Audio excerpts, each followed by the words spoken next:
Assalamualaikum warahmatullahi wabarakatuh. Kembali lagi bersama saya Hilda Salsabila.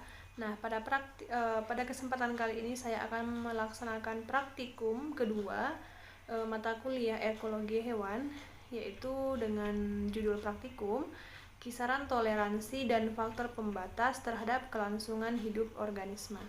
Nah, sebelum kita masuk ke praktikumnya, sedikit akan kita bahas apa itu tujuan dari praktikum ini, apa aja teori-teori yang melandasi praktikum ini.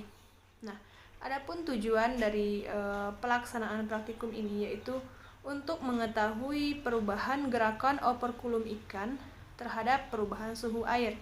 Yang kedua, yaitu untuk mengetahui respon tingkah laku ikan akibat perubahan suhu air. Nah, sedikit kita bahas teorinya tentang praktikum ini. Nah, pertumbuhan organisme yang baik dapat tercapai apabila faktor lingkungan yang mempengaruhi pertumbuhan berimbang dan menguntungkan. Nah, bila salah satu faktor lingkungan itu tidak seimbang dengan faktor yang lainnya, maka dapat menekan atau kadang-kadang dapat menghentikan pertumbuhan suatu organisme. Keadaan seperti ini dijelaskan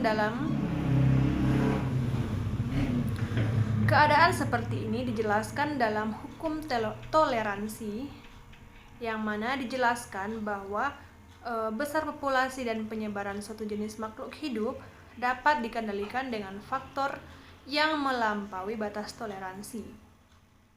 Maka populasi atau makhluk hidup itu dalam keadaan tertekan atau stres, sehingga apabila dia melampaui batas itu, yaitu lebih dari batas toleransi minimum atau lebih tinggi dari batas toleransi maksimum, maka makhluk hidup itu akan mati dan populasinya akan punah dari sistem tersebut.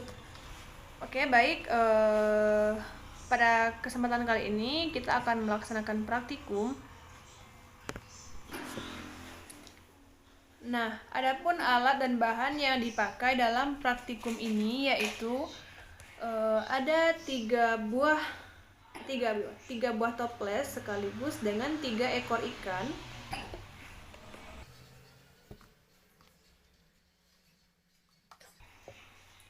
Lalu ada batu es. Ini. Lalu ada gelas untuk mengukur berapa banyak nanti air yang kita masukkan ke sini, pengukur mililiternya. Dan ini ada juga air panas. Selain itu kita juga menggunakan kertas dan alat tulis, juga ada stopwatch. Nah, stopwatchnya di sini ialah bisa menggunakan Android.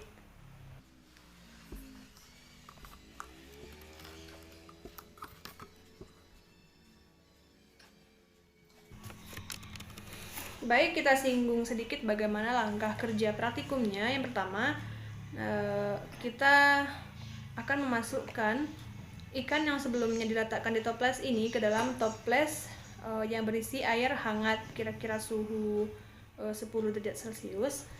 Nah, selanjutnya kita amati bagaimana tingkah ikan, kemudian kita hitung bagaimana gerakan operkulum ikan itu selama 1 menit menggunakan stopwatch. Nah, selanjutnya kita masukkan lagi ikan ke dalam suhu air yang berbeda-beda. Ada nanti kita masukkan ke dalam air yang ditambahkan batu es. Begitu. Nanti kita amati bagaimana respon tingkah laku dari ikan ini dan bagaimana gerakan operkulum si ikan. Oke, simak. Oke, yang pertama kita akan memasukkan air panas ke dalam toples ini. Nanti akan kita masukkan ikan ke dalam toples ini.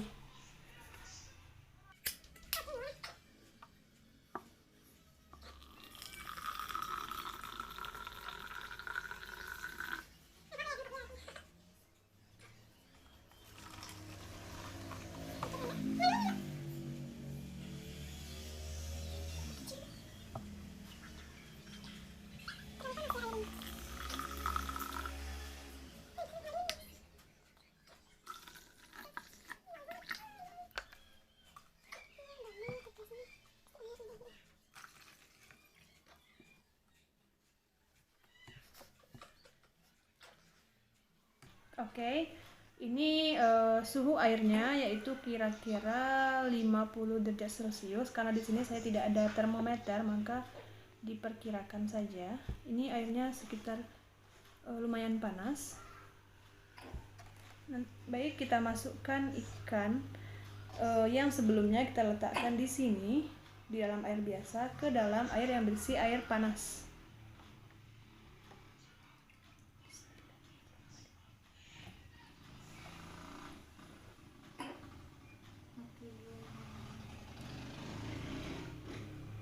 Nah, baik, inilah ikan yang kita masukkan ke dalam air.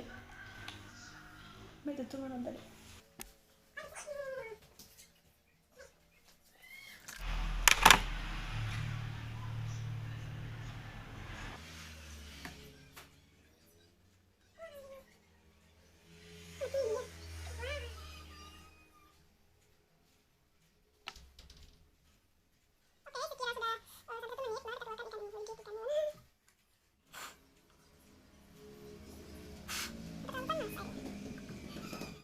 Oke, selanjutnya yaitu pengamatan terhadap air hangat.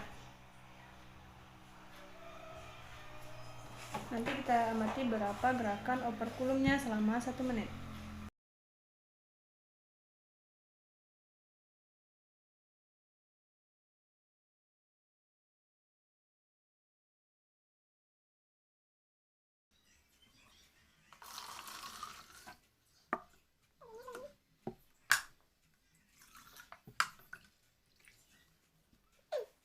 Nah, ini merupakan air hangat yang kira-kira hangat kuku.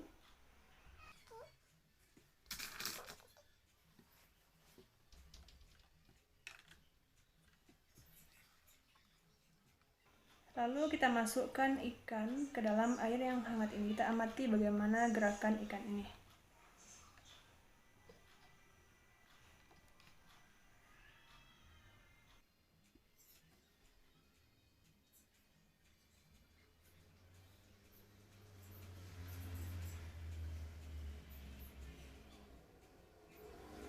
Nah, dapat kita lihat bahwa ikan ini juga sedikit lebih agresif ketika kita masukkan ke dalam air yang suhunya kira-kira 10 derajat Celcius. Oke, sekarang yaitu pengamatan ikan yang diletakkan pada suhu biasa, air dingin biasa. Maka akan kita hitung bagaimana gerakan operkulumnya selama 1 menit.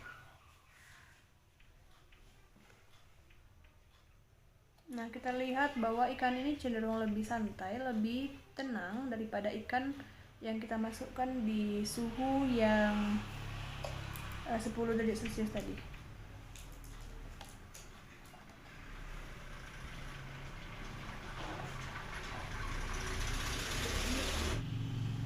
Oke, sudah selesai sama 1 menit. Selanjutnya kita akan masukkan ikan ini ke dalam air yang kita tambahkan dengan batu es.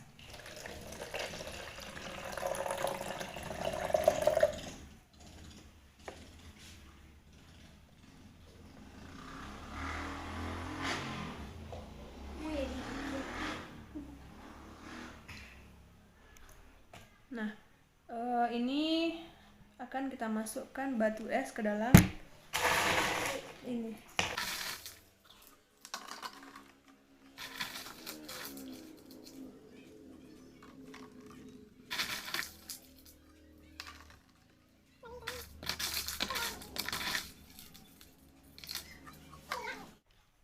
Oke, ini ikan yang sudah kita tambahkan batu es di dalamnya.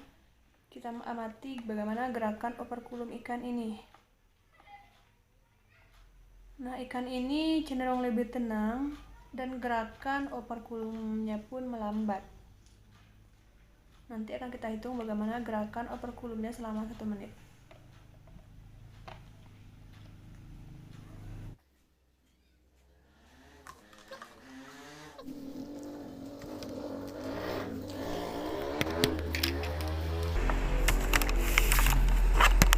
Oke, baiklah, itulah praktikum kita pada kesempatan kali ini.